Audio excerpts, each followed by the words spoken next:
Est-ce que tu connais les 10 choses à ne jamais faire après avoir posté une vidéo YouTube? Tu ne trouveras pas ces informations ailleurs. Tu peux chercher sur Google, demander à ChatGPT, ils n'en auront aucune idée. Et c'est parce que ce que tu t'apprêtes à apprendre, ça ne s'apprend qu'avec de l'expérience. Je m'appelle Amaury et je gère un empire de chaînes YouTube sans visage et complètement automatisé qui génère des centaines de millions de vues par an. C'est ce qui m'a permis de quitter mon travail à New York après avoir étudié à l'université Columbia et à Central en France. Dans cette vidéo, je vais te partager les 10 choses à ne jamais faire après avoir publié une vidéo YouTube.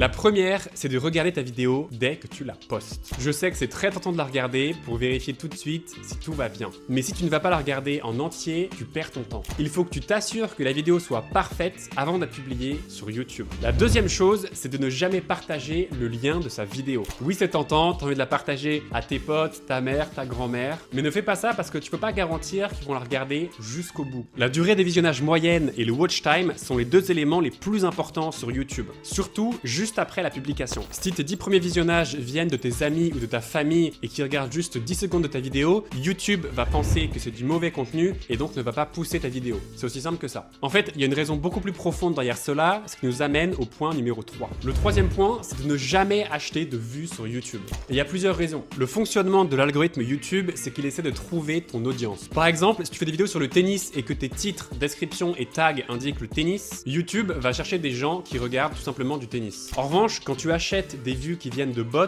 tu ne sais pas ce que regardaient ces comptes avant. Si la majorité de tes vues viennent de comptes dont l'historique de visionnage est aléatoire, par exemple une personne regarde du MMA, l'autre des vidéos sur l'économie, l'autre des vidéos sur l'histoire, et bien l'algorithme va être complètement perdu. En plus, ce seront uniquement des vues externes et pas organiques ou suggérées, et donc tes vidéos n'apparaîtront jamais dans la section à découvrir ou dans les recommandations. Donc la règle, c'est de ne jamais acheter de vues ni d'abonnés. Fais tout de façon 100% organique et sur le long terme, c'est ce qui paie vraiment. Le point numéro 4, c'est de ne pas supprimer une vidéo. Imagine que tu publies une vidéo et au bout de 15 jours, tu as seulement 15 vues. Et tu te dis, merde, je vais la supprimer. Eh bien, ne fais pas ça. 15 vues, c'est toujours mieux que 0 et tu ne sais pas si elle va exploser plus tard dans les mois à venir. J'ai une de mes vidéos qui a 2,5 millions de vues et qui m'a rapporté plus de 6 000 € passivement. Au bout de 2 semaines, elle n'avait que 100 000 vues, bon, ce qui est déjà pas mal, mais c'était juste hypothétique. C'est seulement après 2 semaines qu'elle a véritablement commencé à décoller. Et les 15 premiers jours, elle ne m'avait rapporté que 100 € passivement. Tu imagines si je l'avais supprimée au 16e jour, elle ne m'aurait rapporté que 100 € par rapport à 6 000 € passivement aujourd'hui. Je publie plusieurs vidéos par jour sur mon portefeuille de chaînes et la plupart du temps, celles que je pense qui vont marcher ne marchent pas et celles que je veux supprimer finissent par fonctionner. Donc c'est assez aléatoire, le plus important c'est d'être régulier dans les publications. Le point numéro 5 concerne choisir l'heure de mise en ligne de sa vidéo. Beaucoup pensent que ça compte énormément et franchement j'y crois pas trop, surtout au début.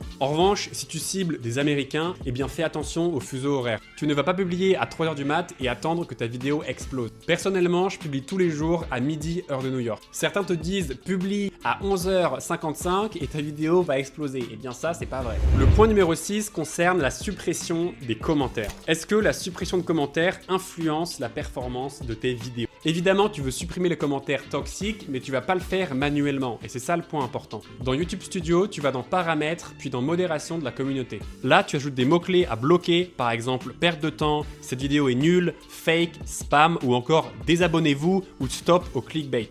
Tout ce qui est négatif et qui pourrait dissuader les gens de regarder tes vidéos. Par exemple, si tu tapes Real Madrid, ça bloquera tous les commentaires avec Real Madrid dedans. En revanche, ne supprime pas tous les commentaires négatifs, certains auront juste des opinions sans conséquence. Mais ceux qui incitent à signaler ta chaîne ou à la supprimer, enlève-les. Le point numéro 7, c'est de ne pas poster la vidéo correctement. Ne te contente pas de glisser-déposer le fichier et de le rendre public directement. Clique sur Créer en haut à droite, téléverser une vidéo, choisis ton fichier. Sous Visibilité, mets toujours non répertorié, donc Unlisted, et clique sur Enregistrer. Ne laisse jamais public ou privé. Pour gagner du temps, va dans Paramètres de téléchargement par défaut, Info de base, Visibilité et sélectionne non répertorié. Ensuite, dès que c'est à 100%, ça doit encore se traiter. Tant que cela ne s'est pas fini de traiter, la qualité est vraiment médiocre. Une fois que c'est traité, clique sur Détail, ajoute la description, les tags, etc. Le point numéro 8, c'est de publier dans l'onglet Communauté à chaque fois que vous publiez une vidéo. Alors il y a très peu de gens qui le font, mais honnêtement, c'est vraiment ultra puissant. Dès que ta vidéo est prête à être publique,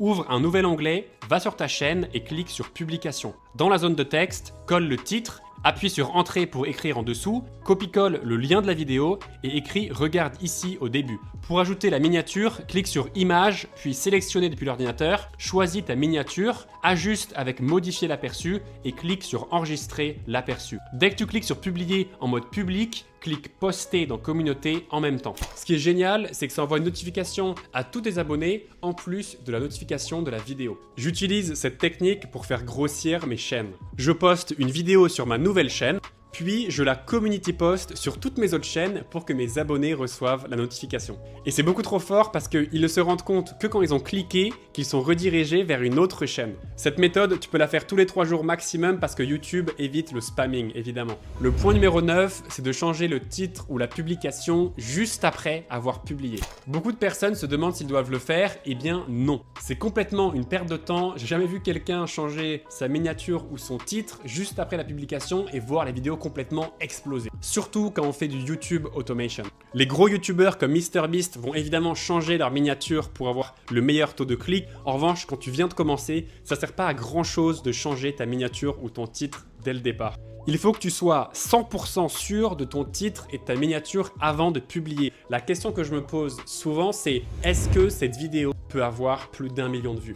Eh bien, si la réponse à cette question est non, je vais aller retravailler soit la miniature, soit le titre, soit le contenu de la vidéo, donc le script, la voix off et le montage. Avec YouTube Automation, ton job, c'est vraiment d'inciter au clic et donc de reproduire les vidéos de ta compétition, mais en mieux. C'est aussi simple que ça, il n'y a rien besoin d'inventer. Si tu n'es pas 100% sûr que ton titre, ta miniature, ton script, ta voix off ou encore ton montage sont aussi bons que ceux de ta compétition, alors c'est simple, ne publie pas ta vidéo et retravaille-la. La qualité avant la quantité. Le point numéro 10, c'est de devenir obsédé par YouTube Studio. Quand tu postes une vidéo sur YouTube, ne va pas directement sur YouTube Studio pour analyser le taux de clic ou le watch time. Je te conseille d'attendre 3 à 4 jours pour que tu aies plus de données. Si tu dois jeter un œil aux données sur YouTube Studio, je te conseille de regarder exclusivement le taux de clic et la durée de visionnage moyenne. Donc regarder tes données analytiques toutes les 2 heures, ça sert vraiment à rien, tu perds ton temps. Je sais que c'est très tentant de continuer à regarder, mais au départ, après publication, retourne sur YouTube Studio 3 à 4 jours après publication. Le plus important, c'est de chercher à améliorer son taux de clic, donc le CTR, et aussi d'avoir un bon pourcentage de visionnage moyen. Ce sont les 2 métriques les plus importantes sur YouTube.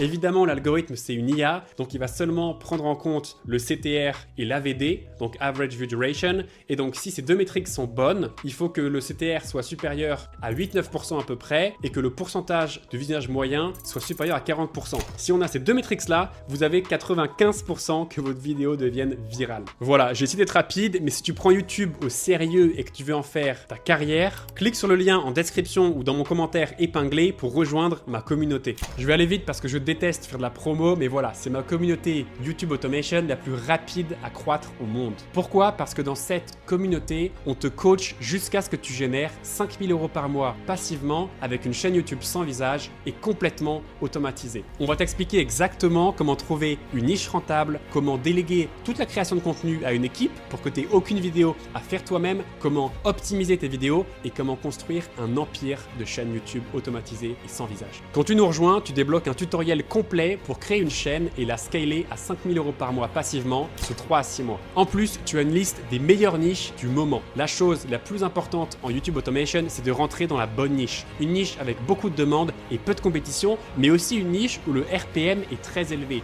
Et dans cet Excel, vous découvrez exactement quelles sont ces niches-là. Non, c'est pas un truc sorti de ChatGPT, ce sont des niches que j'ai testées moi-même et avec mes étudiants, donc elles marchent. Si tu es débutant, ce fichier Excel peut littéralement te sauver la vie. En revanche, attention, YouTube Automation, c'est pas un business magique, tu vas pas devenir riche du jour au lendemain, je suis pas un marchand de tapis, je vais pas te vendre du rêve. En revanche, si tu travailles, il est possible de générer 5 à 10 000 € par mois passivement avec une chaîne YouTube sans visage et complètement automatisée. Comment je le sais? Parce que Hugo est passé de 0 à 18 000 € par mois en seulement 5 mois, alors même qu'il n'y connaissait complètement rien à YouTube Automation quand il s'est lancé. François, lui, a généré 11 000 € en seulement 55 jours et je peux vous dire que dans cette communauté, il y a beaucoup de réussite. Si tu veux, mets en pause la vidéo et lis les publications, c'est blindé de témoignages. Et tout ça, c'est grâce au contenu que je propose et à ma communauté. Alors, si tu veux commencer sérieusement, clique sur le lien en description ou dans mon commentaire épinglé pour réserver un appel complètement gratuit avec moi ou un membre de mon équipe.